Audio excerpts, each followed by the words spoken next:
우리 유진 중앙교회는 여러 번 방문을 하고 또 목사님과는 오랜 기간 동안 주 안에서 교제를 나누고 있기 때문에 방문할 때마다 은혜스럽고 또 교회가 성장되고 부흥되는 것을 볼 때마다 감사가 넘치는 교회입니다. 저는 30여 년의 목회 여정을 마치고 12월 4일 한 달 전에 은퇴를 하였습니다. 은퇴한 이후에 제가 하고 싶은 일들을 찾아서 지금 하고 있습니다. 그동안에는 목회를 하기 때문에 해야 될 일들을 했지만은 지금부터는 내가 하고 싶은 일을 찾아서 하고 있습니다. 그래서 좀 더 깊이 있게 연구할 부분들은 연구도 하고 그동안에 미진했던 부분들을 찾아서 일을 하고 있습니다.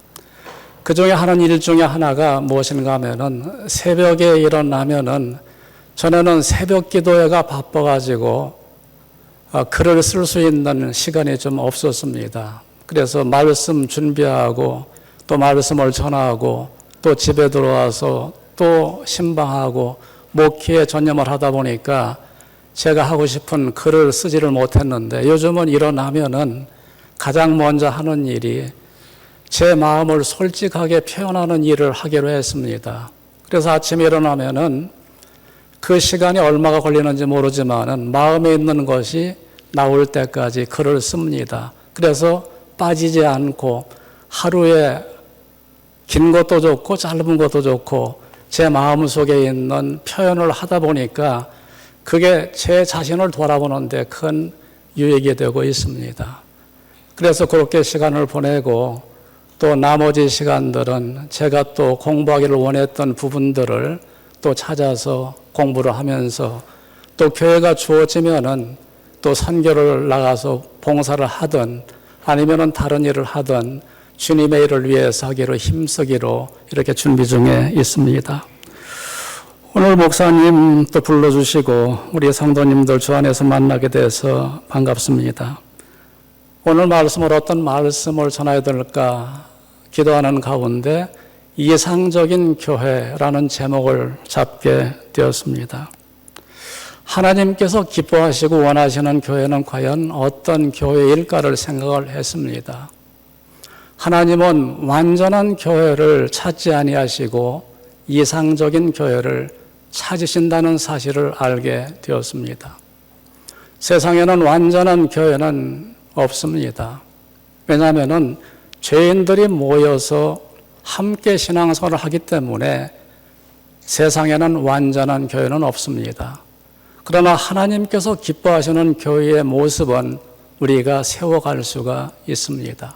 그래서 오늘 본문 말씀을 중심으로 해서 이상적인 교회라는 제목으로 말씀을 전하게 되었습니다. 하나님의 은혜로 하나님의 자녀가 되었고 하나님의 일꾼이 되어 사는 성도들이 원하는 것이 과연 어떤 모습일까? 이상적인 교회를 세워나가는 것이 아마 가장 보람 있고 가치 있는 일이 아닌가 생각을 합니다. 저도 그렇고 우리 전병도 목사님도 그러하시고 30여 년 가까운 세월을 한 교회를 세우고 섬겨 나가는 것이 쉬운 일은 아닙니다. 감사할 때도 있고 힘들 때도 있고 여러 가지 어려울 때도 많이 있습니다.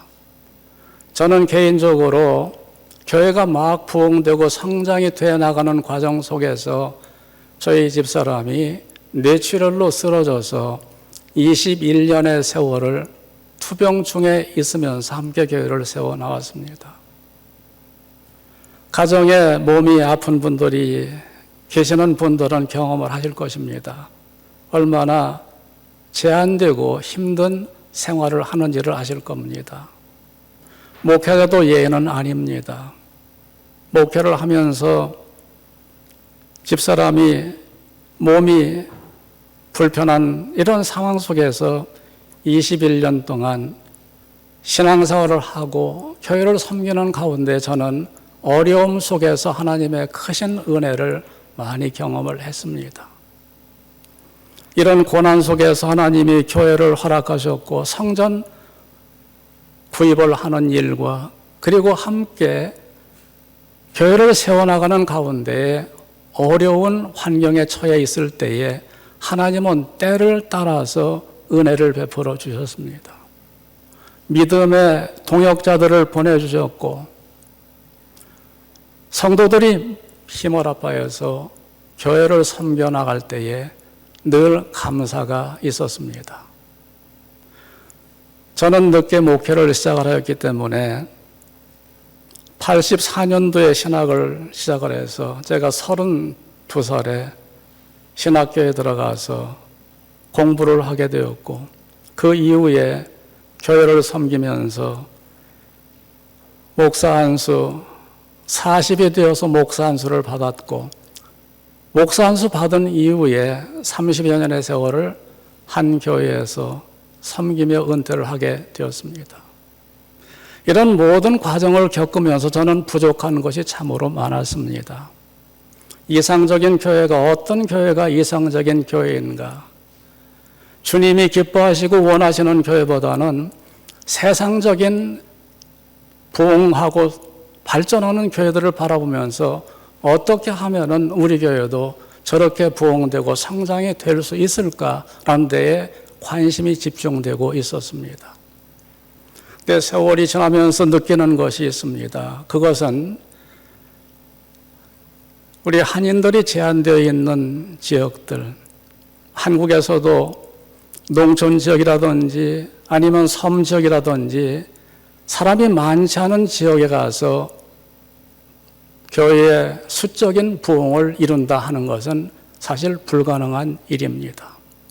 근데 하나님께서 원하시는 것은 수적인 부흥, 그리고 경제적인 넉넉함, 이런 것에 초점을 맞추지 아니하시고 교회의 본질이 무엇인가를 우리들에게 보여주고 그러한 교회가 이상적인 교회라고 말씀을 하시는 것입니다. 그래서 이상적인 교회는 사람의 수에 관계없이 위치에 관계없이 하나님께 예배드리는 우리 성도들, 교회가 어떤 모습으로 하나님의 사역을 감당하고 있는가, 이것을 통해서 이상적인 교회를 세워나가신다는 사실을 알게 되었습니다. 이상적인 교회는 주님이 보시기에 기뻐하시는 교회이다 라고 나는 정의를 할 수가 있습니다. 주님이 보시기에 기뻐하시는 교회. 주님이 기뻐하시는 교회가 건강한 교회이고 이상적인 교회이다. 그러한 교회 중에 하나가 본문에 나오는 예루살렘 교회입니다. 예루살렘 교회도 완전한 교회는 아니었습니다. 교인들 중에 성령을 속이다가 죽임을 당한 사람들도 있었습니다. 구제 문제로 교인들이 헬라파, 히브리파로 나뉘어져서 교회가 갈라질 위기에 처하기도 했었습니다. 복음을 전하는 가운데 핍박과 고난을 당하였고 스데반의 순교 사건이 일어나기도 했습니다. 성령 충만한 가운데에도 우상을 섬기는 자들, 율법주의에 빠져서 다른 복음을 따르는 자들도 있었습니다. 그리고 외적으로는 이방인들과 유대인들의 핍박이 있었습니다. 안팎으로 어려움이 있었지만은 예루살렘 교회는 날마다 부흥되고 성장이 되어 갔습니다. 사도행전 2장 41절에 보면은 그 말을 받은 사람들은 세례를 받음에 이날에 신도의 수가 3,000이나 더하더라 라고 했습니다. 사도행전 2장 47절에 보면은 하나님을 찬미하며 또 온 백성에게 칭송을 받으니 주께서 구원받는 사람을 날마다 더하게 하시니라. 사도행전 5장 14절에 보면은 믿고 주께로 나오는 자가 더 많으니 남녀의 큰 무리더라. 사도행전 6장 7절에 보면은 하나님의 말씀이 점점 왕성하여 예루살렘에 있는 제자의 수가 더 심히 많아지고 허다한 제사장의 무리도 이 도에 복종하였다라고 기록을 하고 있습니다. 요즘 교회들이 이상적인 교회로 뽑는 교회가 어디냐면은 예루살렘 교회입니다. 초대 교회의 모습으로 돌아가자고 외치고 있습니다. 주님의 명령에 순종해서 성도들이 한 마음으로 모여서 기도에 힘쓴 교회, 성령 충만함을 받은 120명으로 시작된 교회, 교회가 폭발적으로 성장이 되어 갔습니다. 성령 충만한 베드로가 복음을 전할 때에 회개하고 세례를 받은 자가 하루에 3,000명이 되었습니다. 믿지 않던 사람들이 믿음을 고백하며 모이는 회심 성장이 일어났습니다. 오늘날 교회의 부흥은 진정한 의미에서 과연 부흥인가를 생각을 해봐야 됩니다. 수평 이동을 하여서 교회 모이는 숫자가 많아지기보다는 우리 성도들이 하나님의 은혜를 입고 믿지 않는 사람들에게 우리 주님을 삶으로 증거하면서 그들을 주님 앞으로 이끌어드릴 수 있는 이런 교회. 하나님이 원하시는 교회가 그런 교회가 되는 줄 믿습니다. 42절에 보면은 42절 이하에 보면은 계속해서 사용된 이런 동사의 강조점이 뭐냐면은 여기 보면은 계속적인 모이게 힘쓴 교회이다. 일시적인 것이 아니라 힘쓰기는 힘쓰는데 무엇에 힘썼느냐면은 모이게 힘썼다 그래요. 그래서 교회가 이상적인 교회가 되기 위해서는 무엇보다도 모이기에 힘쓰는 교회가 되어야 합니다. 지난 3년 동안 우리는 코로나19 바이러스로 인하여서 모이는 일에 소홀히 하게 되었습니다. 그래서 한국에서나 미국에서나 모이는 숫자가 많이 줄어들고 모이기를 힘쓰지 못하다 보니까 교회는 점점점 힘을 잃어가고 있는 상황입니다. 그런데 우리 중앙교회는 그동안 어려운 환경 속에서도 모이기에 힘쓰는 교회로 어떠한 환경과 여건 속에서도 주님을 위해서 최선을 다하는 모습을 볼 때에 하나님께 감사하지 아니할 수가 없습니다. 여기에 보면은 모이기에 힘쓰는데 지속적으로, 간헐적으로가 아니라 지속적으로. 영어 성경에 보면은 they were continually devoting themselves 그랬어요. 헌신하는데 지속적으로 모이기에 힘쓰고 헌신을 하였다. 우리가 몸이 있는데 몸을 안 쓰면은 그 기능을 잃어버리게 됩니다. 건강한 사람들도 수술한 이후에 쓰지 않으면은 기능을 점점 잃어버리기 때문에 나중에는 힘이 없어져요. 그래서 피지컬 테라피를 하든지 아큐페이셔널 테라피를 하든지 테라피를 통해서 그 기능을 회복시켜 주는 거예요. 뇌와 그 손이나 발이나 그 기능이 연결이 될 수 있도록 그동안 연결되지 않으니까 뇌가 무감각해 있었는데 감각해졌던 것들을 자꾸 자극을 주는 거예요. 움직이게 만드는 겁니다.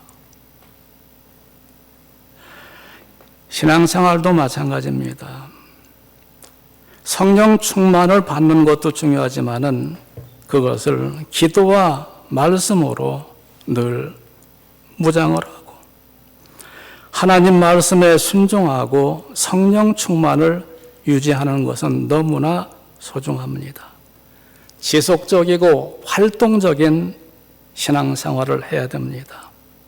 초대 예루살렘 교회는 성장하는 교회, 생동감이 넘치는 교회였습니다. 하나님의 인도하심이 있었습니다. 성령의 충만하심, 성도들의 헌신과 하나됨이 하나로 어우러져서 놀라운 교회의 성장을 이루고 있었습니다. 42절과 46절에 보면은 힘쓴다라는 말씀이 나옵니다. 그 원어를 보면은 계속해서 무엇을 한다라는 의미를 가지고 있습니다. 그러면은 예루살렘 교회의 성도들이 계속해서 무엇을 힘써서 하는데 무슨 일을 하였는가를 오늘 읽은 성경 본문은 말씀하고 있습니다. 첫 번째 한 것이 뭐냐면은 첫 번째는 모이기를 힘쓰더라는 거예요. 뭘 힘썼다고요? 모이기를 힘쓰는 거예요. 모여야만이 역사가 일어납니다. 모여야만이. 120명의 제자들이 예루살렘 마가의 다락방에 모여서 합심하여 기도를 하였습니다. 그들이 오순절 날에 성령의 충만함을 받았습니다. 이래서 교회가 시작이 되었습니다.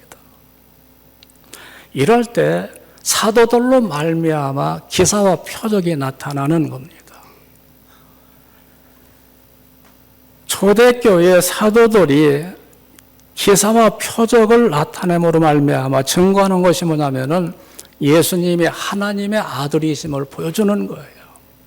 믿게 하는 겁니다. 오늘날에는 하나님의 말씀을 믿는 성도들이 하나님의 말씀을 붙들고 하나님의 말씀이 우리의 삶과 우리의 생활의 표준이 되어서 말씀을 따라가요. 그런데 하나님을 알지 못하는 곳에 가서는 기사와 표적입니다. 악령에 사로잡혀 있는 자들에게 하나님이 살아계심을 역사하고 하나님의 능력과 권능을 증거할 수 있는 방법이 무엇인가 하면은 기사와 표적이에요. 미러클이 일어나고 사인이 나타나는 겁니다. 그래서 지금도 선교사들이 하나님을 알지 못하는 지역에 가서 복음을 전할 때에 하나님께서 필요한 곳에는 이런 표적, 미러클이 나타나고 사인이 일어나요. 신학교에서 같이 공부했던 선교사들 중에 그 여자분들 중에서도 은혜를 입고 나니까 이분이 한 분은 클라우디아 선교사라고 메케니컬 엔지니어였습니다. 하나는 바니 홀랜드라고 이분이 페로피스트였어요. 그리고 또 한 분은 또 이 데비라는 선교사 여자분인데 그분은 학교에 그 교수였어요. 이분들이 하나님의 은혜를 입고 선교 현장에 나가서 복음을 전하였습니다. 근데 이들은 하나님의 말씀은 믿었지만은 하나님이 친히 역사하시는 미러클과 사인은 믿지를 않았던 자들이에요. 그런데 선교 현장에 가서 보니까 하나님이 역사하시는 것을 경험을 하게 되는 겁니다. 귀신 들린 자들이 귀신이 쫓겨나갑니다. 병든 자들이 병의 고침을 받습니다. 놀라운 일들이 일어나는 거예요. 그러니까 그들이 경험하고 오니까 뭐라고 얘기를 하느냐면은 우리는 하나님 말씀은 믿었지만은 하나님이 그렇게 역사하시는 것을 믿지를 못했었는데 선교 현장에 나가니까 하나님을 알지 못하는 자들에게 역사하시는 하나님의 역사가 어떤 것인가를 알고 하나님의 살아계시고 역사하는 것을 경험을 하게 되니까 낙심하거나 좌절하지 않고 더 힘있게 세상의 악한 세력에 붙잡혀 있는 자들을 향해서 복음을 증거할 수 있는 지혜를 얻게 되고 능력을 얻게 되었다. 간증을 하였습니다. 오늘날에도 마찬가지라고 생각이 됩니다. 하나님의 능력에 붙잡히게 되면은 필요한 곳에는 하나님의 역사가 나타납니다. 그리고 하나님을 이미 믿는 자들은 우리는 보고 믿는 자들이 아니라 이제 하나님을 믿는 자가 되었으니 하나님의 말씀을 인격으로 받아들이고 하나님의 말씀이 우리의 삶의 표준이 되고 우리의 믿음의 표준이 되어서 하나님의 말씀을 따라가는 자들이죠. 그래서 눈에 보이는 것 없고 손에 잡히는 것 없지만은 하나님이 말씀하시니까 그대로 가는 겁니다. 그때에 하나님의 또 능력을 경험하게 되고 하나님의 인도하심을 또 체험을 하게 되는 줄 믿습니다. 우리 유진중앙교회 우리 교회 여러분, 금년 2023년도 지난 해와 비교해 볼 때 뭐 경제적으로나 여러 가지 상황적으로 볼 때는 그렇게 밝지는 못하지만은 하나님이 함께 하시면은 이런 고난 속에서 하나님의 놀라우신 은혜를 경험을 하게 되고 하나님께 더 영광을 돌리는 우리 교회가 될 줄로 믿습니다. 이스라엘 백성들이 언제 하나님의 능력을 가장 크게 경험을 했습니까? 광야입니까? 애굽 땅입니까? 아니면은 가나안 땅입니까? 광야예요. 광야의 어려운 환경 속에서 하나님이 어떻게 역사하셨는지를 그들은 경험을 하였습니다. 모이기에 힘쓰면서 더욱더 하나님의 기뻐하시는 교회가 회복되어 갈 수 있기를 주님의 이름으로 축원합니다. 두 번째는 배우기를 힘쓰는 교회라 그랬습니다. 예수님께서 승천하시면서 내가 너희에게 분부한 모든 것을 가르쳐 지키게 하라 그래요. 주님께서 세상적인 다른 것 말씀하시지 않고 내가 너희에게 분부한 것, 너희들에게 가르쳐 알게 한 것을 전하라는 거예요. 그래서 그들은 순종을 하였습니다. 명령에 순종해서 사도들이 가르치기 시작을 하는 겁니다. 가르침을 받은 자들이 주님의 사역을 감당을 하였습니다. 예수님을 만났던 사도들, 예수님과 함께 동행하였던 사도들이 증언할 때에 말씀의 권위가 있고 능력이 있었습니다. 사도들로부터 직접 받은 그 말씀을 받은 제자들 믿고 따랐습니다. 배우기에 힘썼어요.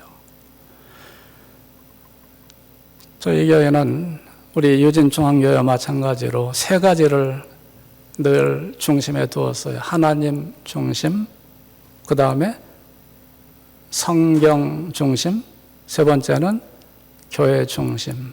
이 세 가지를 목표로 했어요. 그래서 어떤 경우에도 이건 결코 양보할 수 없다. 교회가 교회되게 하기 위해서는 하나님 중심이 되어야 된다. 두 번째는 성경 말씀이 중심이 되어야 된다. 세 번째는 교회가 높은 언덕에 위치해 있어야 돼요. 그래서 동네 사람들이 언덕에 있는 교회에 불빛이 밝힌 것을 보고 모여드는 겁니다. 그래서 교회는 세 가지, 하나님 중심, 성경 중심, 교회 중심, 이 세 가지의 목표를 가지고 중심을 가지고 교회를 세워 나갈 때에 하나님의 말씀을 더욱더 붙들고 배우고 또 가르치는 일에 힘써야 되는 줄 믿습니다. 이러한 교회가 되시기를 주님의 이름으로 축원합니다. 세 번째는 주 안에서 막힘이 없는 교제가 이루어졌으면 좋겠습니다. 우리 유진중앙교회에서 음식을 준비해서 우리 목회자들이 방문하고 그럴 때는 정성껏 준비해서 대접을 할 때 보면은 참 따뜻해요. 여러 교회를 방문을 해보지만은 우리 유진중앙교회 같이 섬기는 일에 정성을 다하는 교회가 많지는 않습니다. 이것을 지속적으로 해나갈 때 주께서 은혜 위에 은혜를 더해 주실 줄 믿습니다. 하나님께서는 나누는 자에게, 베푸는 자에게 하나님이 더 크신 은혜를 베풀어 주시기 때문입니다. 그렇습니다. 여기 보면은 코이노니아라는 단어가 나옵니다.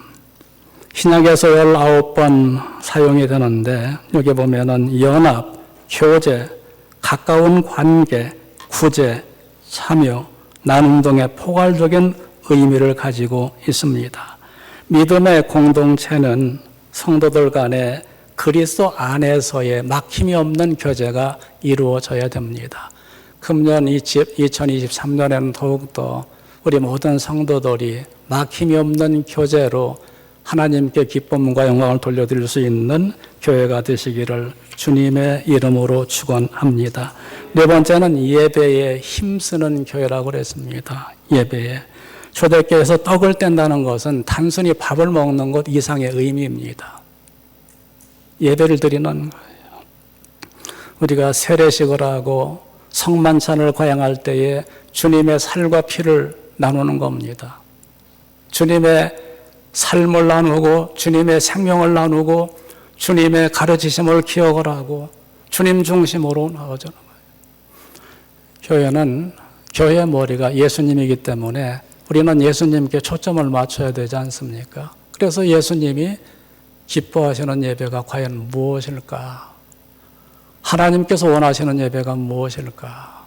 여기에 초점을 두고 예배에 힘쓰는 교회가 되시기를 주님의 이름으로 축원합니다. 다섯 번째는 기도에 힘쓰는 교회라고 했습니다. 기도로 시작한 교회입니다. 120명의 무리들이 다락방에 모여서 마음을 같이하여 오로지 힘쓴 것이 뭐냐면 기도입니다. 주님을 배반하고 자살한 가룟 유다가 있습니다. 그 자리를 메꿀 때에도 한 것이 뭐냐면 기도예요. 왜 기도에 힘쓰느냐면 기도하지 않고 주님을 따라다니니까 다른 일을 하는 거예요. 주님을 가장 가까운 자리에서 주님을 섬겼던 가룟 유다가 하나님의 말씀보다는 세상 사람들을 바라보다가 주님을 팔아버리거든요.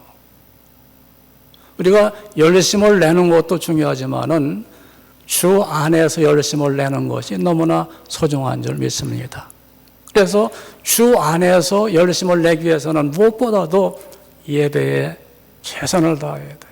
그래서 생명을 걸고 자기 목숨을 내어놓고 예배를 드리는 거예요. 믿음의 조상 아브라함이 가는 곳마다 한 것이 뭐냐면 단을 쌓는 거거든요. 단을 쌓는다고 하는 것은 뭐냐면 하나님 앞에 무릎을 꿇는 거예요. 예배 드리는 그곳이 하나님의 임재와 하나님의 역사를 경험하는 장소이거든요. 그래서 예배는 우리의 영적인 생명을 살리는 일이지 않습니까? 하나님께서 우리들에게 세워주신 신이 세워주신 기관이 둘이 있지 않습니까? 하나는 뭡니까? 가정이고 하나는 교회이죠. 그래서 가정과 교회가 살아야만이 사회가 살고 나라가 살고 모든 백성들이 사는 겁니다. 왜 그래요? 가정과 교회는 생명의 공동체이기 때문에요. 가정에서 부모들이 자녀를 낳아서 잘 양육을 해야만이 나라의 미래가 있는 겁니다.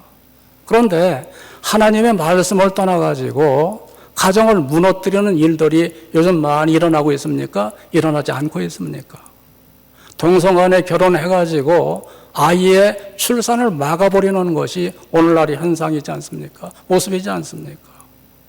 이것은 단순히 인권의 차원이 아니라 영적인 싸움으로 악한 세력들이 얼마만큼 가정을 무너뜨리기 위해서 교묘한 방법으로 인권을 들이대고 그리고 사람들의 귀에 듣기 좋은 말로 미혹을 해서 가정을 무너뜨리고 있는가를 우리는 잊지 말아야 되는 것입니다. 교회도 마찬가지입니다. 교회는 영적인 생명의 공동체입니다.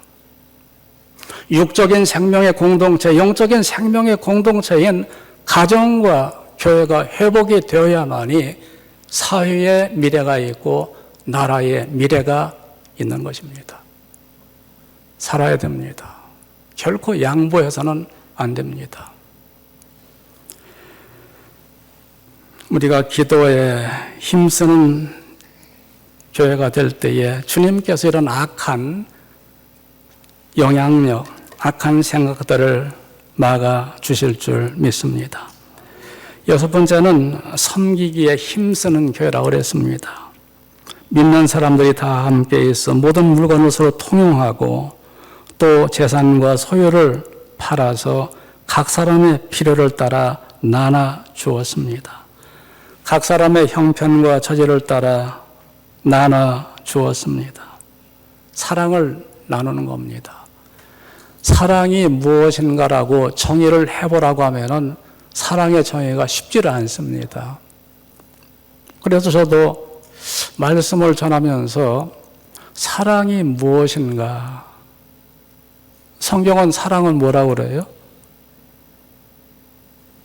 사랑은 하나님이시라. 그렇게 정의를 해요. 그러면은 그 말이 이해가 잘 안 되거든요. 도대체 사랑이 하나님이시라. 하나님은 사랑의 본체시라. 사랑이 무엇인가를 정의하라 그러면은 유행가 가사에 나오는 사랑은 뭐 눈물의 씨앗이다. 사랑은 또 주는 것이다. 뭐 여러 가지 답변을 많이 해요. 그런데 그것이 과연 정확한 정의는 될 수 있을까? 아무리 생각을 해봐도 정확한 것 같지는 않아요. 그러면은 성경은 사랑은 하나님은 사랑이시라라고 말씀을 하니까 하나님을 알게 되면은 사랑을 좀 이해할 수 있지 않을까라는 생각을 하게 됩니다. 근데 하나님 편에서 하나님을 알게 되고 하나님을 경험하게 되면서 사랑을 조금씩 알게 되는데, 사랑이라고 하는 것은 소중하게 여기고 또 귀하게 여겨주는 것, 이것이 사랑이다라고 가깝게 정의를 또 내려볼 수도 있을 것 같아요. 그래서 사랑한다고 하면은 소중히 여겨주는 거예요. 귀하게 여겨주는 겁니다. 주님을 사랑한다고, 하나님을 사랑한다고 고백하는 성도들에게 있어서 과연 사랑이 주님을 소중하게, 주님을 귀하게 여기는 일이 무엇일까를 생각을 해보게 돼요. 우리가 아내와 남편을 사랑한다고 했을 때에 소중하게 여겨주는 거죠. 인격적으로 존중해주고 필요한 것을 채워주게 되고 위험에 있을 때에 그를 보호해주고 자기의 생명을 함께 나누면서 상대방을 아껴주고 보호해주고 귀하게 여기는 것, 이것이 사랑이 아닌가. 여러 가지 사랑을 우리가 잘 알고 있지 않습니까? 스톨게의 사랑이다, 에로스의 사랑이다, 필레오의 사랑이다, 이런 아가페의 사랑이다 라고 얘기를 많이 하지만은 과연 사랑이 무엇인가 라고 할 때 주님께서 사랑을 예수님을 통해서 보여주시는 거예요. 예수님이 이렇게 너희를 사랑하였다. 자기의 생명을 내어주시고 우리를 죄와 사망에서 구원해 주신 우리 주님. 그래서 우리 주님의 십자가를 바라보면은 두 가지를 깨닫게 돼요. 하나는 하나님의 공의이고 하나는 하나님의 사랑입니다. 사랑과 공의예요. 그래서 하나님께서는 우리를 인도해 나가실 때 두 팔로 인도하시는데 공의로 인도하시고 사랑으로 인도해 나가시는 것이죠. 그래서 우리가 곁길로 나가면 주님께서 채찍을 들어서 아니라는 거예요. 고쳐주시는 겁니다. 낙심하고 좌절하고 절망 중에 있을 때에는 이끌어내 주시는 거예요. 내가 너를 이토록 사랑하는데 이렇게 세워주시는 것입니다. 금년 한 해 동안 주님의 은혜를 입고 주님의 사랑을 입은 우리가 더 주님을 사랑하면서 힘써야 될 것이 모이기에 힘쓰는 여러분이 되시기를 주님의 이름으로 축원합니다. 그렇습니다. 우리 요전에 중앙교회 이렇게 되면은 주님께서 나가서 전도하지 않아도 숫자를 늘려주시겠다고 약속을 하세요. 이렇게만 하면은 사람들이 보고 찾아오는 거예요. 사람들이 보고. 유진에 있는 유진 중앙교회의 성도들의 삶을 통해서 믿지 않는 자들이 우리도 저렇게 살아야 되겠다. 주님 교회에 나와서 구원의 역사가 일어나고 하나님의 놀라우신 은혜 역사가 일어나게 될 줄로 믿습니다. 전도 중에서 가장 효과적인 전도 방법이 무엇이냐면 삶의 전도입니다.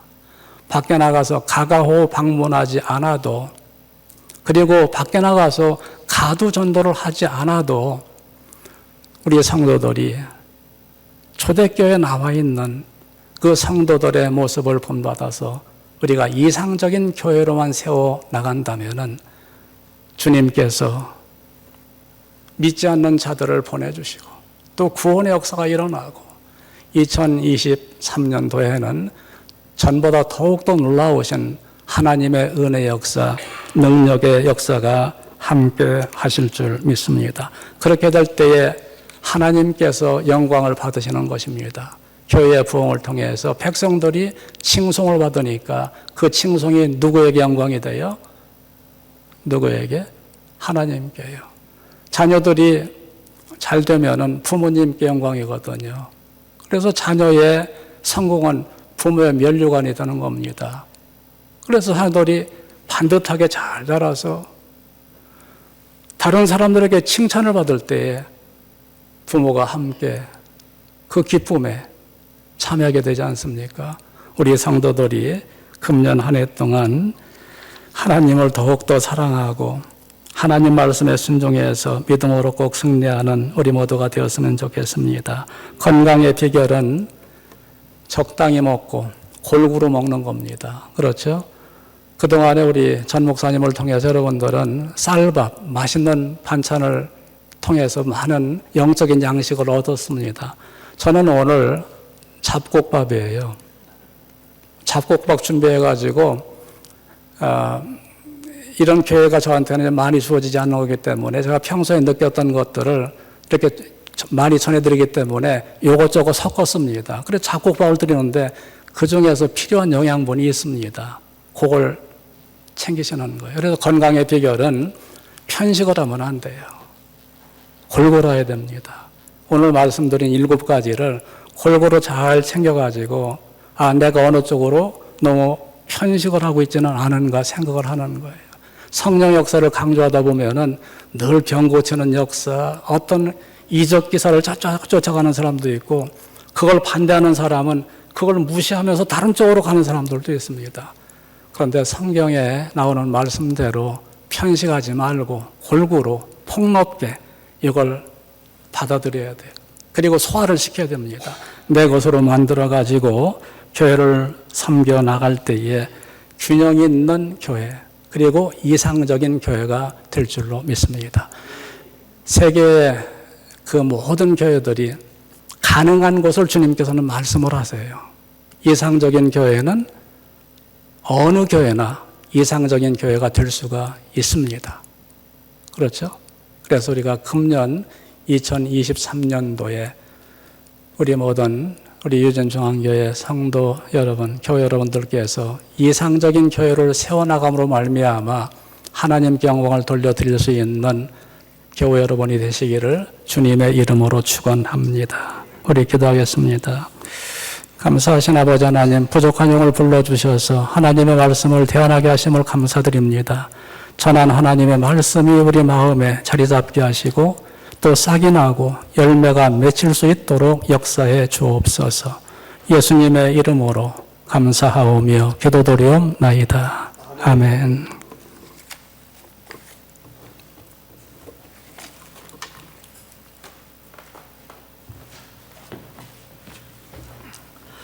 네, 오늘 저에게 아주 적절하고 필요한 정말 좋은 말씀 주셨습니다. 많은 은혜를 받으셨을 줄로 믿습니다.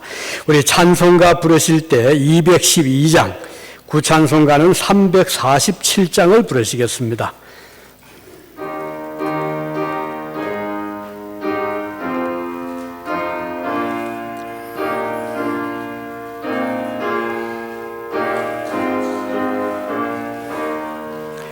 겸손히 주를 섬길 때 외로운 일이 많으나 그 주여 내게 힘줘서 잘 감당하게 하소서. 인자한 말을 가지고 사람을 감화시키며 갈 길을 이런 노래를 잘 인도하게 하소서. 구주의 귀한 인내로 깨달은 하시고 거건한 믿음 주셔서 널 승리하게 하소서. 장래의 영광 비추사 소망의 때에 하시며 내 살면서 영광 얻게 하소서. 아멘.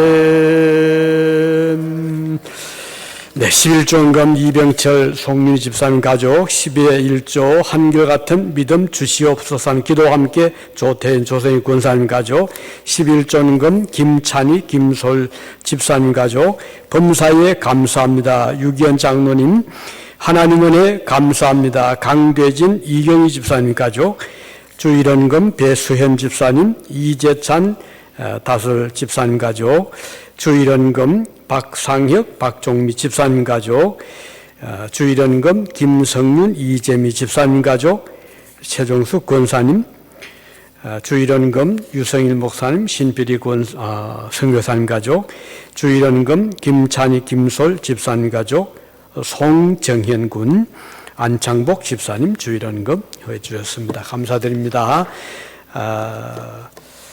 예, 우리 유진을 방문하신 분이 계시고 잠깐 소개하겠습니다. 김재명 씨 일어서 주시겠습니까? 오셨습니까? 네, 박수로 환영하겠습니다. 네, 반갑습니다. 잘 오셨습니다. 네, 예배 후에 우리 점심 식사가 있습니다. 꼭 하시고 가시기 바랍니다. 네, 몇 가지 안내 말씀을 드리겠습니다. 예, 오늘 은혜로운 말씀, 정말 우리 교회에 필요한 좋은 말씀 전해주신 우리 목사님께 다시 한번 감사드립니다. 우리 전 목사님은 저희 교회 행사 때마다 음악회라든지 또는 그 외 우리 교회 이런저런 행사 있을 때마다 목사님께서 또 오셨고 또 교회 장로님, 권사님, 집사님들 모시고 오셔서 우리 참 많이 격려를 해주셨고 또 우리 총회할 때 또 셀림교회에서는 또 우리 저희 교회 서포트도 해주시고 그래서 늘 잊을 수 없는 우리 목사님이시고 셀림교회입니다. 앞으로 여생 이제 그동안 못하신 일 많이 이루어 나가시도록 기도해 주시면 대단히 감사하겠습니다. 그리고 신상주시 장례 예배 일정이 지금 결정이 되었습니다. 1월 21일 다음 주죠. 토요일 오후 1시 이 자리에서 이제 마지막 이별 예배가 있겠습니다. 기도해 주시고 또 오실 수 있으신 분들은 많이 오셔서 유족들, 자녀분들 위로해 주시면 대단히 감사하겠습니다.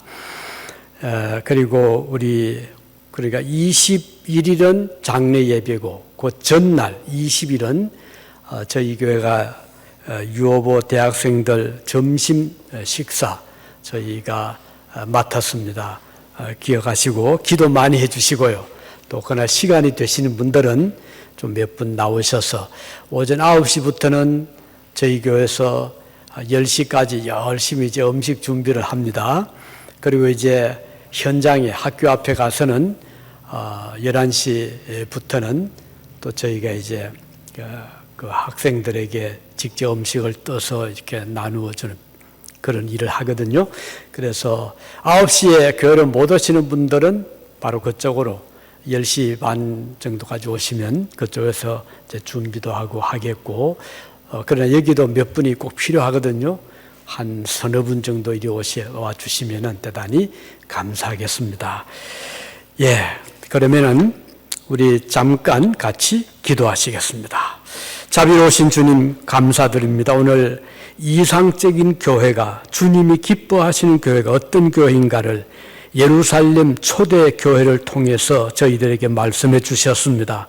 저희 교회가 주님이 보실 때 기뻐하시는 교회 되게 해주시고 모이기를 힘을 쓰고 열심히 배우며 막힘이 없는 교회가 되고 예배에 힘을 쓰고 기도에 힘을 쓰며 섬김을 다하는 복된 중앙교회 되어서 이 지역에 사는 우리 한인뿐 아니라 또 미국 사람들에게도 빛과 소금의 사명을 다하는 복된 교회가 되게 하여 주옵소서. 오늘 또 유진에 방문하신 김재명 씨 함께 예배드리게 주셔서 감사드립니다. 유진의 일을 잘 보고 또 보람된 시간 가지고 이곳에서 원하는 뜻을 다 이루어 나갈 수 있도록 하나님이 축복해 주시기를 바랍니다. 우리 교우들 가정마다 하나님께서 도와주셔서 힘들 때 그 힘든 일을 감당하게 하시고 또 도움을 구할 때 주님이 도와주시고 필요할 때 채워주시고 몸이 병약할 때 건강을 주시고 연로한 성도들에게는 더욱 강건함을 허락해 주옵소서. 주님의 이름으로 간절히 기도드리옵나이다. 아멘. 이제 우리 일어서서 찬송가 208장 찬송을 부르고 유 목사님 축복 기도로 예배를 마치겠습니다.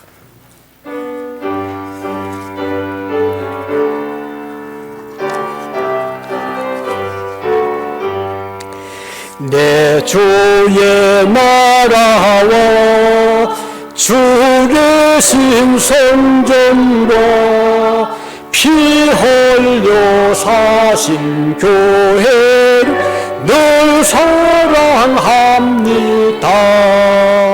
내 주의 교회는 천성과 같아서 눈동자 같이 아기사 늘 보호하시네.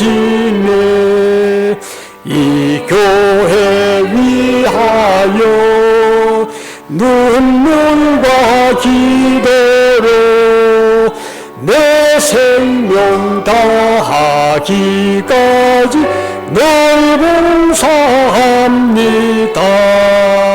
성도의 교제와 교회의 위로와 구주와 맺은 언약을 늘 기뻐합니다.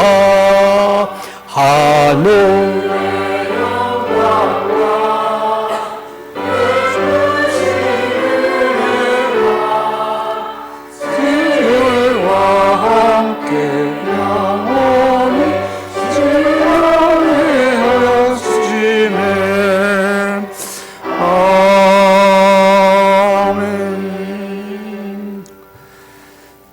이제는 우리 구주 예수 그리스도의 은혜와 하나님의 지극하신 사랑과 성령님의 교통하심이 우리 중앙교회가 이상적인 교회, 주님이 기뻐하시는 교회가 되기를 위하여 최선을 다하기를 결심하고 돌아가는 우리 성도님들 머리 위에와 가족과 선교 현장에 수고하시는 선교사님들 머리 위에 지금부터 영원토록 함께 하시기를 축원하옵나이다. 아멘.